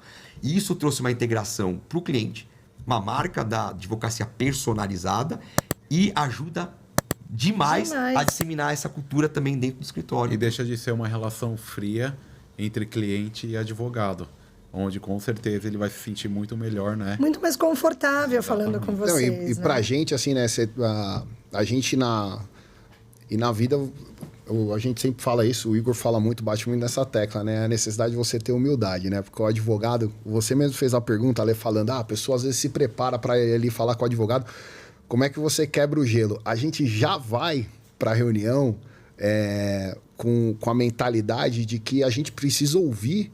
Entender mais, entender, né? Aquele empresário chegou até ali, ele começou um negócio, de novo, num país hostil para negócios, entendeu? Uma série de coisas. E ele conseguiu chegar até ali. É óbvio que a empresa dele, toda empresa passa por isso, tem momento que precisa se reorganizar, tem demandas, tem questões trabalhistas, tributárias, cíveis, societárias para serem solucionadas e tudo mais. E a gente vai ali para enfim, orientá-lo, ajudá-lo. A gente pega experiências também de outros cases. E aí não dá para subestimar o empresário. Não dá para subestimar de forma alguma. Porque ele começou com 2 empregados, hoje a empresa dele tem 2.000. Aí você acha que eu vou sentar lá e vou falar para ele que ele fez tudo errado? Isso tá tudo errado, o certo é esse. Não, não é. E essa você saiu de 2 para 2.000. Você sobreviveu, né? Pô, eu vou tentar te ajudar. É verdade, você sobreviveu da forma que você conseguiu sobreviver. Com certeza, eu vou tentar eu vou te ajudar daqui para frente, pra gente ir aos poucos colocando assim um pouco mais ali a advocacia, assim, a gente sempre, o Rafa usa muito essa frase acertadamente, né? O compliance nasce dentro do jurídico, né? Então a gente vai tentar ali ajudar a ter mais governança, tomar as decisões de forma colegiada, o empresário tomar decisões fundamentado em bases legais, enfim. Mas de forma alguma subestimar a pessoa que está ali vivendo algum problema trabalhista tributário, porque esse cara é um sobrevivente, entendeu? É uma pessoa de sucesso. E foi o que eu falei no começo, né? O sucesso do escritório está na troca. Então, quando a gente se coloca nessa posição de, primeiramente, entender o cliente, conhecer o negócio dele, a gente está aprendendo com ele. Então, assim, para chegar também, 20 anos de escritório é isso. Então, essa troca com o cliente, com os parceiros, é o que fez do BMM o que é hoje. É um escritório consolidado, uma marca forte, né, com profissionais competentes e que entregam o melhor. E que honra a assinatura. Exatamente. Personalizada. Exatamente. Porque isso é muito importante. Eu perguntei porque, de fato, é uma coisa que acontece. Né? A pessoa se intimida. Até ele ter coragem de falar, eu preciso de um suporte, eu preciso de uma ajuda, antes que eu acabe fazendo uma besteira. E aí vocês entram, ganham a confiança, fazem todo um planejamento para essa empresa prosperar, é fantástico. Mas para ele essa jornada é complicada, né? Chegar até ali, né? A gente saiu de uma reunião hoje que o cliente perguntou, posso falar tudo? A gente até brinca, pode. Mas é advogado, médico e padre. Intimida todo mundo. Eu tô aqui, ó, com 3, eu fico... Esconde a carteira. Deixou no carro. Eu nem trouxe. Essa parte corta. Mas é verdade, intimida mesmo. Você quer falar, até é um pouco mais difícil, vamos falar assim. pra ir ali, né? No tete a tete. Então, eu achei sensacional. E vocês passam isso mesmo. Conhecendo vocês, os três. 5 minutos a gente já sente, assim, que é muito leve. Até a vocês- linguagem, né? Até a linguagem Porque, que assim, vocês usam. o nosso mercado também, a gente até brinca, tem o publicitês. É. E o mercado de vocês tem Juridiquês. o juridiquês, que eu já fiz reuniões Tá do bem lado... relativizado, né? Não, mas eu já fiz reuniões do lado de cá que eu não entendia nada e vocês deixaram muito claro o que é o negócio. O que é, por exemplo, a aula que o Rafael dá explicando... na sala de reunião de vocês tem a lozinha. Você explica ali a holding, o formato da holding, você explica como um professor mesmo. E eu não sei nada daquilo que você está falando e passo a entender. Você fala, pô, que Vou legal. começar a vender curso de holding, Bruno. Mas é isso, tá vendo? O Rafa é professor, né? Não, mas é verdade. Já tá no DNA dele Às vezes eu também. converso com o Vinícius sobre a parte tributária, eu não entendo nada. Mas, pô, ele passa uma clareza. O Igor, a parte de trabalhista, a mesma coisa. Então, assim, eu acho que vocês, além de tudo, trazem essa clareza pro juridiquês, né? Vocês tiram esse juridiquês da linguagem de vocês, como vocês lidam aí com os A clientes. comunicação é uma arte. É isso. Então, assim, você tem que se adaptar, né? Porque a gente tem clientes muito cultos e tem aquele empresário de sucesso que nem a quinta série tem. Mas ele é um empreendedor nato, né? E aí, por isso que a gente tem que realmente se colocar numa condição mais, né? É isso. E a gente lida muito direto com o dono. Né? Que a gente chama de dono, Aquele empresa que começou de dono. lá atrás, Exato. né? Empreendedor e tudo mais. É isso. A gente lida direto com eles também. É claro que, poxa, a gente atende empresas que a gente lida com o jurídico interno, com algum representante, uma diretoria, algo assim. Você se amolda também. Mas faz muito parte do DNA do BMM também lidar ali direto com o empreendedor, sabe? E às vezes a gente tem dificuldade também no inverso, assim, às vezes o empresário também é cabeça dura, porque assim, às vezes a gente mostra que assim, ele tá assim, ele precisa mudar alguma coisa e às vezes é difícil de, né, mas peraí, eu fiz até hoje isso aí, deu certo, nunca deu, mas peraí, mas tudo bem, mas... Foi a minha primeira reunião do BMM, que quase foi aliás, quase fui embora. Foi a primeira reunião quando ele saiu do Faria Limer, do ambiente Faria Limer, e veio, tava na primeira reunião. E aí ele foi lá e deu uma aula. Isso eu gosto de contar. Conta, eu vou preservar o nome do cliente, vou tentar ser o mais sutil possível, mas assim, eu adoro contar essa história. Aí ele tomou uma bela decisão de sair dos escritórios, né, de placa e tal. De grife, grafismo. Onde ele tinha uma placa com o nome dele. E o escritório que ele enfim, atendia grandes corporações, mas ele era mais um número lá, mas tudo bem, tava em grandes escritório. Veio pro BMM, né? Agora vamos prospectar, vamos lá, vamos falar que a gente tem uma área tributária agora em um alto nível. Aí ele deu uma aula pro cliente de tributário. Mostrou todos os riscos que o cliente estava correndo, como que ele podia, tal. O cliente deixou ele falar, olha, eu falei assim, bom, muito bem, muito bom é tudo que você falou, na prática nada disso funciona. Eu não acredito, ele falou assim, eu não acredito em nada do que você falou. Não acredito em nada do que você falou. Esse aqui ficou vermelho, eu falei, meu Deus do céu. Calma, Primeira reunião de Perdemos o tributarista. Não. Aí, assim, foi um negócio assim, enfim. E aí eu sou tirador de sarro, sabe que assim, né? Eu perco amigo, mas não perco Pega a piada. piada. Aí nós viemos no carro, esse aqui, mas cuspindo fogo. E eu rachando o bico, dando risada. Não, assim não dá. Assim, a gente vai vender tributário pra esse tipo de cliente, não tem como. E não sei o que lá. E assim, ele tava assim, transtornado, né?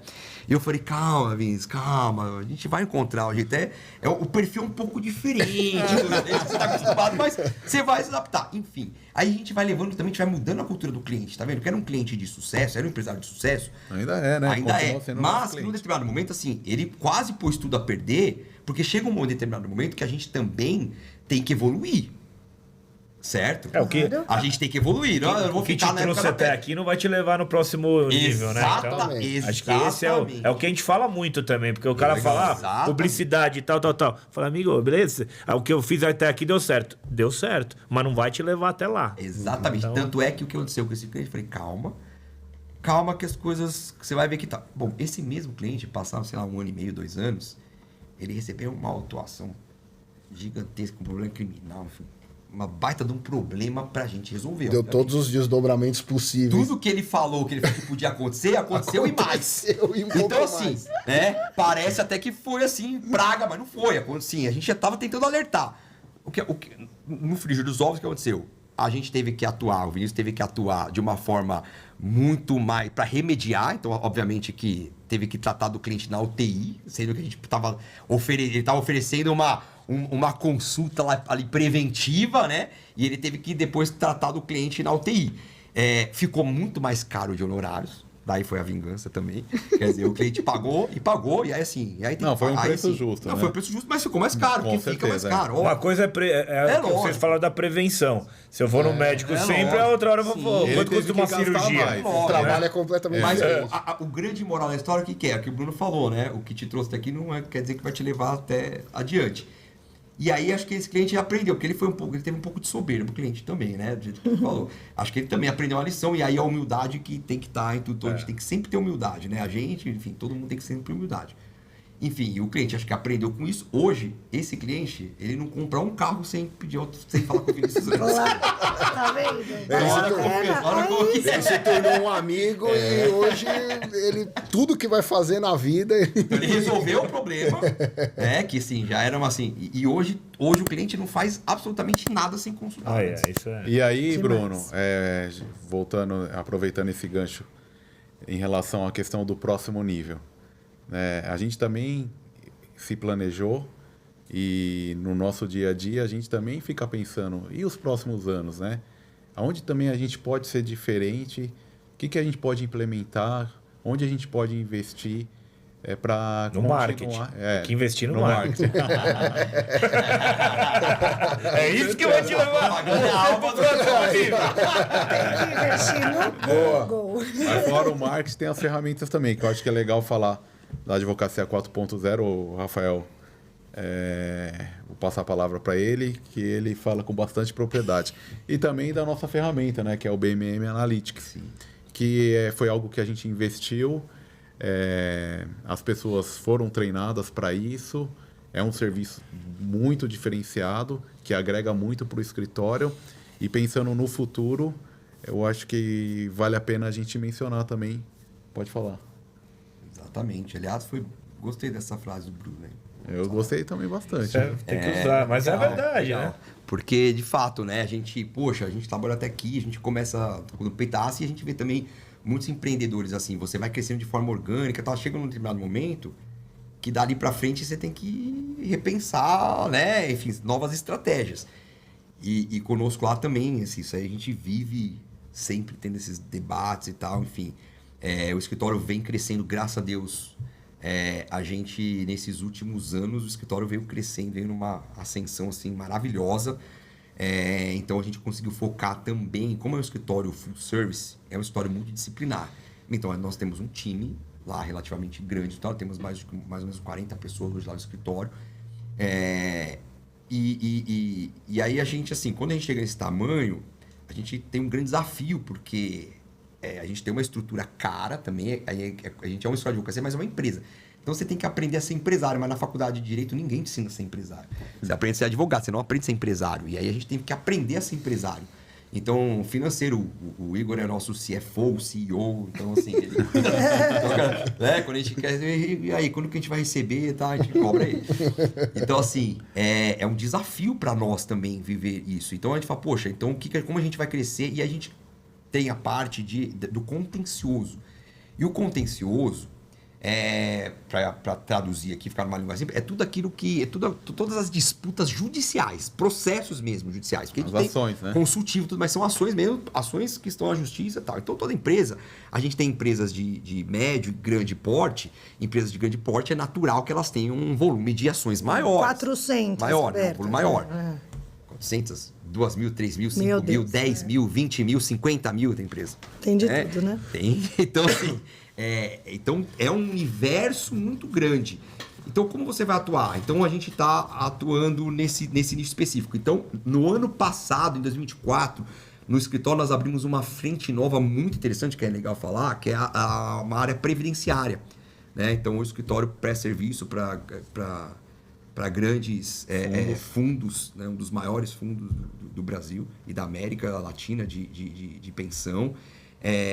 E a gente então abriu essa área e a gente tem um contencioso, a gente tem a parte de recuperação de crédito, a gente tem uma parte lá que a gente tem um time de advogados dedicado a isso. E aí quando você tem um volume, você imagina você chegar para uma empresa e você ir fazer uma apresentação para o executivo da empresa, para o CEO, que não é advogado, e ele quer saber de números, ele tem gráficos, né? Ele está planejando o crescimento, ele está olhando as despesas, e você ir lá explicar uma tese trabalhista. A gente está tendo muito problema de perda trabalhista porque o processo aqui tem a tese e tal. Ele não tem nem tempo, nem assim... Não vai ter paciência para ouvir. E vai ser uma reunião contraproducente. Então, ele quer o quê? Ele quer que chegue em números para ele. Então, com isso, o escritório vem investindo na ferramenta. A gente criou uma ferramenta que chama BMM Analytics. BMM Analytics. Que nada mais é do que um grande BI, né? A gente usa até a plataforma aberta, Power BI, que a gente consegue fazer a análise de dados, a gente consegue criar indicadores de acordo com a necessidade do cliente e trazer isso para uma jurimetria, né? O que é a jurimetria? É você trazer dados estatísticos para que o diretor da empresa, que a gente está cuidando dos processos, por exemplo, tome uma decisão com base em estatística, em número, não com base em teses jurídicas, em centenas de teses, dezenas de teses jurídicas, que ele vai conseguir tomar uma decisão. Então, com base em estatística.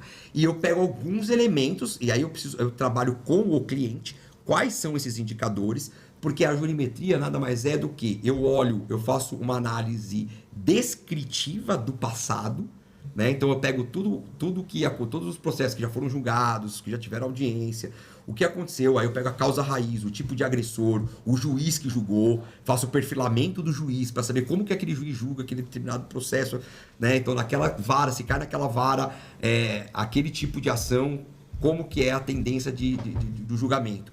Então eu consigo trazer, fazendo essa análise descritiva, né? Eu consigo, através dessa análise descritiva, criar esse histórico a partir do qual eu faço uma análise preditiva.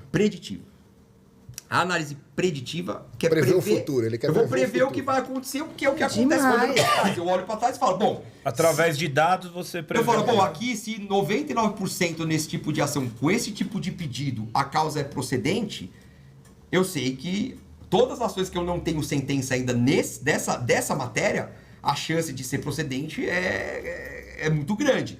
Então, assim, aí eu começo a conseguir... Aí eu posso... a partir daí, fazer análise prescritiva, que é prescrever, então, qual a solução, qual a ação que a empresa vai tomar. Então vamos fazer acordo? Então, nesses processos, vamos fazer acordo? A gente sabe que o acordo antes da audiência, ele tem uma média de X reais. Depois da audiência, é 2X. Então, quer dizer, e é uma ação que eu perco. Então, vamos fazer antes da audiência. Então, assim, não, às vezes é um problema do cliente. O cliente só tem que corrigir um detalhezinho da rotina dele. Que a gente conseguiu achar aqui o agressor, que a raiz desses principais pedidos aqui, que é o principal agressor da empresa, tá num detalhezinho que o cliente pode corrigir ali de forma muito simples. Então a gente consegue usar essa ferramenta, que é a Advocacia 4.0, né, que é trazer toda a tecnologia para o direito, para aplicação no direito. Claro que aí a gente... tem os robôs, a inteligência artificial que é usado nisso, então a gente consegue usar uma boa parte disso, mas... E tem os robôs do BMM também. São de carne e osso. Por quê? Porque essa é o que o Igor falou, realmente, porque assim, a gente tem um grande desafio na nossa área, porque o direito é uma ciência, assim, completamente, né, e não é inexata, né, não é uma ciência... é da área de humanas, então tem valores envolvidos. Até tem uma teoria que é a teoria tridimensional do direito, porque a teoria de Hans Kelsen é que você pegava o fato e fazia a subsunção do fato à norma. Ou seja, você tem um fato, aconteceu isso. Tem uma descrição da lei dizendo isso, você pega o fato, coloca embaixo da lei e você vai ter uma solução, né? Uma espécie de axioma. Por isso que advogado deixa a gente constrangido. Ele falou agora, falou javanês. Muito de uma tradução. eu fui arrastando, assim. De alguma forma, no meio do caminho, a gente despertou o juridiquês do Rafa. O axioma. Mas assim, bom, é uma teoria assim, porque você imagina que o computador poderia julgar. Por que eu preciso de juiz? É a teoria pura do direito. Eu pego o fato e eu não tenho a lei. Imagina, eu coloco todas as leis dentro do computador. Que hoje a gente tem condição de fazer, né? Eu coloco lá um Big Data, todas as leis dentro do computador. Leis do Brasil dentro do computador. Aconteceu um fato assim. Eu vou lá e descrevo esse fato, ele vai buscar na lei e o computador dá uma sentença. Por que eu tenho juiz se o computador poderia dar uma sentença? Porque é interpretativo, né? Então, aí que tá. E o computador até interpreta, mas é mais do que interpretativo, Bruno. Que a gente tem um grande jurista brasileiro que tem uma teoria famosa no mundo, que é a teoria tridimensional do direito, que é o Miguel Reale. Miguel Reale ele é o pai da teoria tridimensional do direito. Que essa teoria tridimensional, ela fala exatamente, ela contrapõe essa questão só desse simples axioma, porque você tem uma premissa maior e uma premissa menor, mas elas não são suficientes, porque senão o computador faria isso. Eu tenho a lei com uma premissa, eu tenho um fato, e eu faço a subsunção desse fato, ou seja, eu pego esse fato, coloco embaixo da lei, o computador faz até a interpretação hoje. Hoje com a inteligência faz artificial, até a interpretação, sim, né? mas tem uma coisa que o computador não faz. Sabe o que é? Valor. Ele faz uma valoração. Isso, por enquanto, só o ser humano faz. Então, essa teoria tridimensional, ela fala que não é só fato e norma, ela é fato, valor e norma. Ou se porque é uma teoria tridimensional do direito. Aconteceu o fato no mundo real. Antes de eu pegar esse fato e pegar na lei, eu primeiro faço uma valoração desse fato. Eu trago ele para uma valoração, eu faço uma avaliação, uma valoração dele, para depois eu subsumir esse fato e aplicar a lei, aplicar a norma. Essa valoração é humana. Então, assim... mas a pessoa agiu sob qual circunstância? Até a questão do dano moral, né? Então, que é o principal, tem muitas né? avaliações subjetivas que assim, é só o para a humano faz. pessoa, ela acha que sofreu o dano moral. Mas para o juiz... É um pode mero ser aborrecimento. um dissabor. É que tem uma brincadeira a valoração. nas piadas de... Toda profissão tem as suas piadas, né? A gente brinca toda vez que pede um dano moral... existe uma brincadeira hoje na internet, aí é um meme na internet, que isso aí é mero aborrecimento. Que geralmente o juiz, quando ele nega o dano moral, ele fala que foi um mero aborrecimento. Porque dano moral é totalmente subjetivo, né? Porque eu vi esses dias, essa semana saiu, o cara que um banco nacional grande depositou uma quantia na conta dele, não sei se vocês viram esse caso. Depositaram 133 milhões na conta do cara. E aí o cara teve que devolver. Só que o cara entrou com danos morais contra o banco. Ele pediu uma recompensa. Ele pediu a recompensa de 10%, que isso acho que está no Código Civil, não sei. Por exemplo, se você devolve uma coisa que não é sua, você tem que ficar com... Você tem direito a ficar com percentual. Eu não sei se é mas isso. Só se o proprietário tivesse estabelecido um prêmio. É isso. Aí nesse caso... E ele pediu os danos morais porque ele se sentiu rico por 3 horas e queria... Ele falou assim, pô... Eu fiquei rico por 3 horas, Eu acho que é justo. Muito, né? Muito rico. Me iludiram. Então é totalmente subjetivo, né? A questão de... E às vezes você tem que traduzir essa subjetividade numa objetividade. É como você usa, por exemplo, uma ferramenta de analytics, né? de BI. Como que você traduz em estatística, sendo que você tem toda essa subjetividade? Então, existem alguns pontos que a gente já teve experiência em grandes clientes, né, de grande nome, que investem muito em inteligência artificial, que investem na advocacia 4.0, em que o cliente usou robôs para fazer essa aferição e o robô, assim, poxa, você faz uma captação dos dados do processo, que são os dados de capa do processo, que são aqueles que quando o advogado vai cadastrar a ação, ele tem que preencher lá no computador. E, poxa, mas aí você tem uma petição que você tem toda uma tese jurídica, às vezes uma petição extensa de 30, 40, 50 páginas, com toda uma tese jurídica. Você tem hoje robôs que leem PDF e tudo, tá? Mas a interpretação é complicada, porque aí você cita jurisprudências, o direito ele é muito complexo. Então, assim, a captação que o cliente fez foi 100% em robô, e ela estava muito dissociada da realidade. Nós fizemos no escritório a jurimetria, e é o que o Igor falou, nossos robozinhos são de carne e osso. Então a gente acha que no direito, ainda o advogado tem um papel muito importante, e vai ter, acho que por um bom tempo, porque assim, a nossa profissão é uma profissão eminentemente intelectual, então assim, existe uma limitação ainda para a inteligência artificial. A inteligência artificial, por mais fantástica que seja, tem coisas que ainda são muito inerentes ao ser humano. A capacidade cognível do ser humano é própria só do ser humano. E esse trabalho é num detalhe, tem que ler a ata, tem que ver a prova que foi produzida, identificar a causa raiz. O robô não vai conseguir. Então, por isso que eu brinquei com o robô. É muito consultivo também, né? Muito consultivo. Um caso de vocês, ele é muito consultivo, né? Então, você vai... Igual você estava falando da questão da personalizada. Você vai pegar um dado que ele não está, às vezes, no mesmo lugar para o robô puxar. Exatamente. Né? Exatamente. Então, o ser humano ainda tem esse papel de consultar aqui, por exemplo, a parte contábil do cliente. Depois consultar a parte tributária, trabalhista. Mas as empresas estão se conscientizando, porque quem vendia muito isso passava uma proposta com um valor relativamente baixo, porque colocava que esse trabalho seria desenvolvido por robô.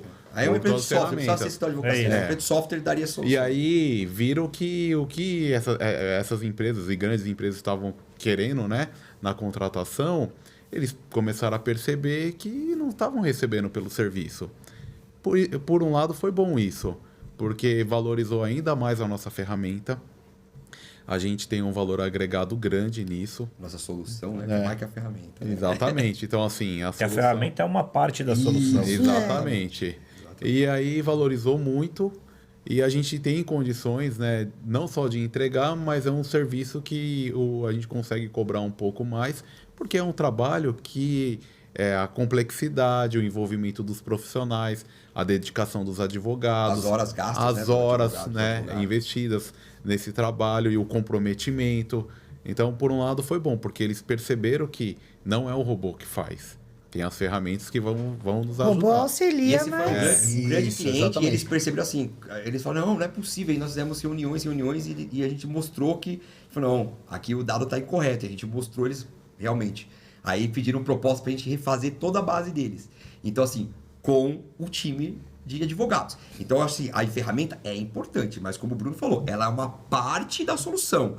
Então, assim, a solução é uma integração do humano com a tecnologia, né? A gente precisa aliar esses dois. Então, o advogado, eu costumo dizer o seguinte, que o advogado não vai perder lugar para o robô, mas o advogado que não tiver alinhado com a tecnologia, aí é que é a questão, o que me trouxe até aqui não é o que vai me levar até adiante. Então, o advogado que não tiver hoje alinhado com essa cultura, não tiver familiaridade com essa análise de dados, principalmente o advogado de contencioso. A própria agilidade, né? Esse advogado vai perder mercado. É claro. Eu quero contar um case interessante desse assunto, bem rapidinho. Deixa eu só te fazer uma pergunta, Diga. Davi. Tem algum perfil mínimo de uma empresa para ela ter o BMM Analytics? Ela tem que ter tantos processos ali? Existe isso ou não? É caso a caso? Assim, não tem um número mínimo, mas assim, ela tem que ter uma certa padronização, porque se ela tiver um número muito pequeno de ações que não dê para fazer uma padronização, não faz sentido. Não, nem tem necessidade, exatamente. né? Ela precisa ter um volume que tenha... Volume de processos. Que consiga dar uma padronização. A gente consiga entregar uma certa padronização. E isso é para uma parte do trabalho, porque tem a outra parte do trabalho, que é justamente o case que eu vou contar, que é o seguinte: um cliente entrou em contato com a gente, uma grande empresa, tal, um processo gigantesco, 1,5 bilhão de reais, acho que 1 bilhão, mais de 1 bilhão de reais de valor envolvido, e o cliente, um outro escritório estava patrocinando o processo e o processo estava em segunda instância, né? Estava numa fase recursal, e eles iam despachar com o relator que ia julgar o caso. E eles queriam, no despacho, nos memoriais, enfim, no despacho que você faz com o relator, eles nos contrataram para a gente identificar daquele desembargador, sobre aquele tema, que era o caso deles, qual era a doutrina que aquele desembargador mais frequentemente citava nas decisões dele. Então, assim, só para você parar para imaginar, a gente pegou, desde quando esse desembargador profere decisões? Desde a época que ele era um juiz, né, de primeira instância, um juiz singular, etc. E a gente começou a levantar todas as decisões... A gente está considerando aí mais de 20 anos. Mais de 20 anos de carreira e todas as decisões que esse juiz deu sobre aquele tema e qual jurista, enfim, qual caminho ele seguia ali, mas basicamente o que a gente queria identificar era qual doutrina, qual advogado, jurista ele mais citava, porque o objetivo da empresa era, se a gente identificasse o jurista que ele mais citava, pedir de repente um parecer desse jurista sobre esse tema e juntar num recurso. Inteligentíssimo. Inteligentíssimo, a saída. Não é? Se você sabe quantos documentos? Primeiro, a gente fez a pesquisa e a gente identificou que esse desembargador tinha proferido mais de 12 mil decisões na carreira dele. 20 anos de carreira. Você imagina quanto tempo levaria para a gente identificar que ele havia proferido 12 mil decisões? Primeira coisa. Segunda coisa, você ler essas 12 mil decisões e identificar qual o tema, se tinha relação com o tema ali da demanda, e qual era o doutrinador que ele mais citava nisso. Pô, você ia levar uma década para fazer um trabalho desse. Então, assim, o advogado, junto com a tecnologia, a gente entregou esse trabalho em 15 dias. Nossa. E foi sensacional, porque... Vocês defenderam o caso em cima desse doutrinador. Não, a gente identificou que esse desembargador nunca citou um doutrinador. Nunca? Ele citava jurisprudência apenas. Aí mudou... Decisão dos colegas. Né? Decisão dos colegas. Então mudou toda a estratégia da defesa, do escritório e da empresa. Mudou toda a estratégia. Eles falaram, não, então não vamos contratar nenhum parecerista, vamos focar nos memoriais e no despacho ali e tal, e vamos pesquisar a jurisprudência a respeito do tema, é isso mesmo. Então mudou a estratégia deles ao descobrir que ele nunca citou em 12 mil decisões nenhuma doutrina. Isso é sensacional. Aí é a tecnologia com...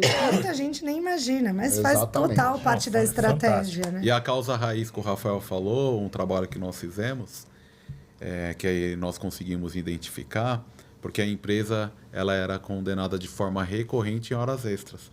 Mas a empresa nunca conseguiu identificar o motivo. E aí eles pediram para a gente fazer esse trabalho. E aí nós identificamos que na hora do intervalo, os funcionários iam almoçar com rádio. Aí a causa raiz era essa, do funcionário no momento do intervalo do seu almoço, eles saírem com o rádio. Então era só deixar o rádio ou na base, desligado em algum local. Nós identificamos, aí com o nosso trabalho, o jurídico fez reunião com o RH da empresa, e aí o RH também entrou em contato, né, fez reunião com o operacional, e aí normatizaram, falando que nenhum funcionário mais poderia, na hora do almoço, né, sair com o rádio, levar o rádio na hora da refeição. E aí a gente eliminou a causa raiz. Os processos que estavam em andamento, ok, né, vai trabalhar ali, tentar a estratégia, mas dali para frente não vão surgir mais novos processos. Então é esse trabalho que a gente consegue identificar, porque na maioria das vezes a empresa nem sabe por que está sendo condenada.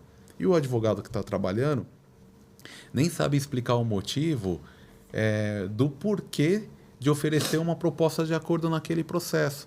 Que aí entra o trabalho que o Rafa falou também, da gente estudar o juiz, qual decisão, qual tendência em relação à empresa, qual decisão que foi tomada. Então é esse tipo de trabalho da gente se antecipar e entender o cliente, conhecer o cliente, saber qual que é o problema que ele está tendo ali na operação, o porquê que a empresa está sendo condenada, que acaba... a gente já consegue apresentar para o cliente uma solução adequada e aí sim diminuir o passivo dela. Porque nenhuma empresa quer conviver com um passivo, seja trabalhista, civil, tributário. E até fazendo um bate-bola aqui com vocês, né?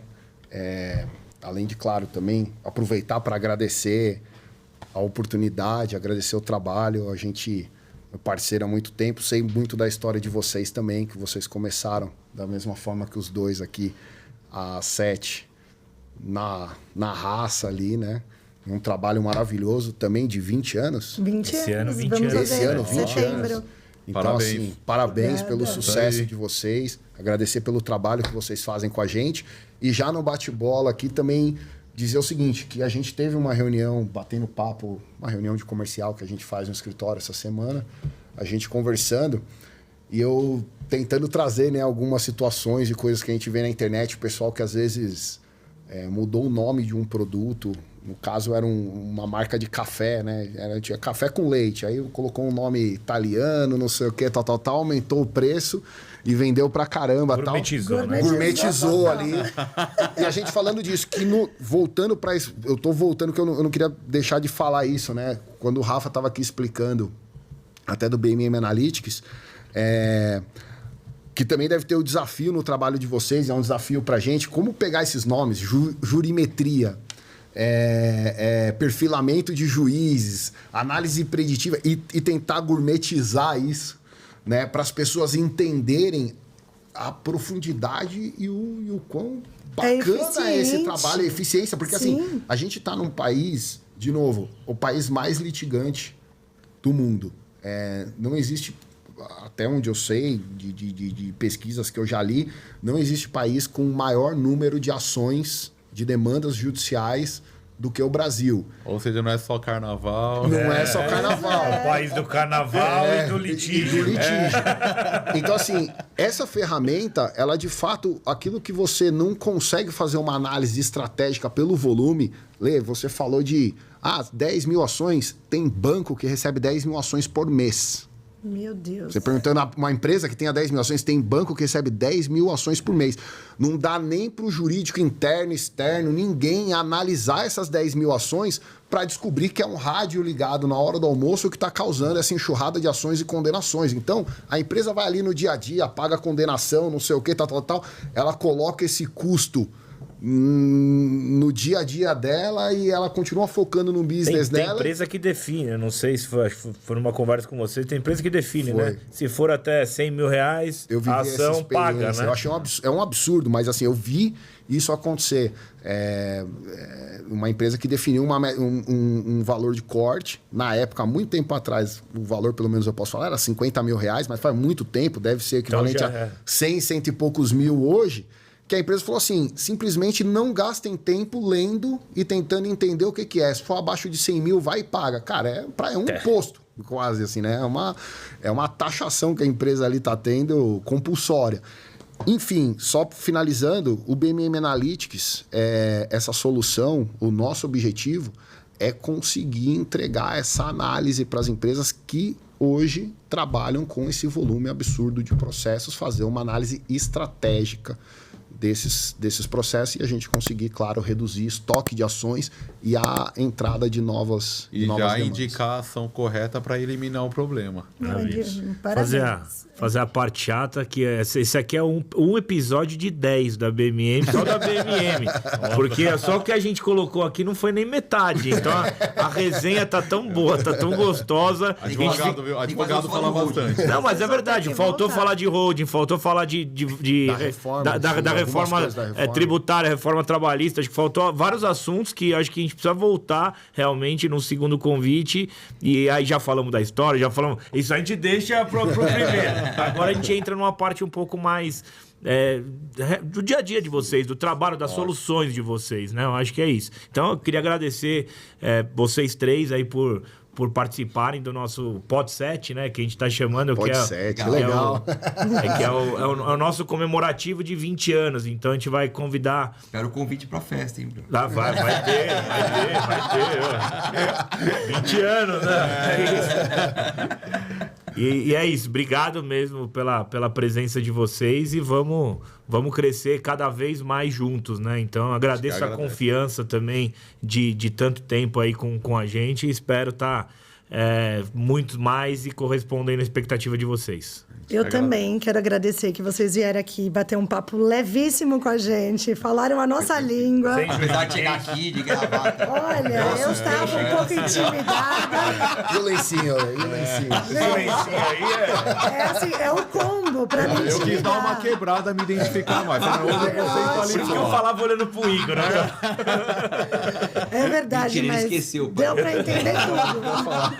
Muito obrigada, de verdade. E eu quero também que vocês voltem, com certeza, pra gente terminar. Será uma alegria. Tem muita coisa boa, eu criei um roteiro enorme, mas todo mundo aqui fala mais que a boca, né? Advogado esse é fala o problema. bastante. A gente não contou das nossas viagens juntos, a gente verdade. não contou a gente com o Jay-Z. A gente passou por muita coisa nesses 10 E anos. todo mundo vai adorar A ouvir gente passou isso. por muita coisa Por legal favor, que acho que vale a pena voltem. falar. Quero agradecer também muito vocês dois, pô. Além do relacionamento pessoal, pô, eu amo o trabalho de vocês e fiquei feliz desse novo desafio aí que vocês estão se propondo a fazer esse ano, o Pod 7, gostei do nome também. E parabéns, vocês estão muito bem. Baita de uma dupla aí, Fátima Bernardes. Boa noite, vamos finalizar. Boa noite. Show de E o bola, Matheus, tá? vai seguir o caminho dos pais? Eu espero que não. Que pra ser médico. Desembargador. Advogado, né? Advogado. Vamos jogar pra Deus, né?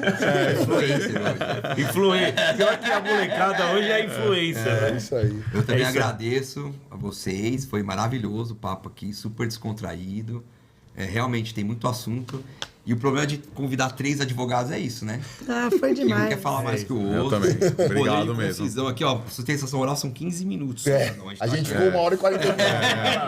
Coloca o reloginho aqui pra nós. Olha lá. Olha lá o nosso relógio. Maravilha. bola. Maravilha. Obrigado. Obrigado. parabéns. Valeu. Obrigado, Valeu. obrigado. Pô, a história do Jay